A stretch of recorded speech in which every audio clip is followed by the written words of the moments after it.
Hello friends, last month ನನ್ನ ಮೊಬೈಲಲ್ಲಿ green line issue ಆದರೂ ಬಂದಿತ್ತು. ಆಗ ಶೋರೂಮ್ಗೆ ಹೋಗಿ ಕಂಪ್ಲೇಂಟ್ ಆದರೂ ಮಾಡಿದ್ದೆ. ಶೋರೂಮ್ ಅವರು ಏನು ಹೇಳಿದ್ರು ಅಂತೇಳಿ ಈ ವಿಡಿಯೋದಲ್ಲಿ ಫುಲ್ ಡೀಟೇಲ್ ಇದೆ, ಒಂದ್ಸರಿ ಚೆಕ್ ಮಾಡಿ.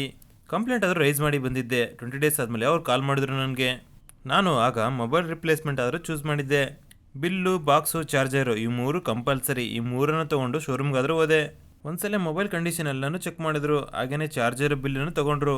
ನನಗೆ ಬೇಕಾಯ್ತು OnePlus 11R 5G. 4,000 ರೂಪಾಯಿ ಎಕ್ಸ್ಟ್ರಾ ಆದರೂ ಪೇ ಮಾಡಬೇಕಾಗಿತ್ತು, ಅದನ್ನು ಪೇ ಮಾಡಿದೆ. ಅಮೌಂಟ್ ಪೇ ಆದಮೇಲೆ OnePlus 11R 5G ಮೊಬೈಲ್ ಆದರೂ ಕೊಟ್ಟರು. ಮೊಬೈಲ್ ಬಾಕ್ಸ್ ಒಂದು ಬಿಟ್ಟು ಎಲ್ಲ ಆಕ್ಸೆಸರೀಸ್ ಆದರೂ ಕೊಟ್ಟರು.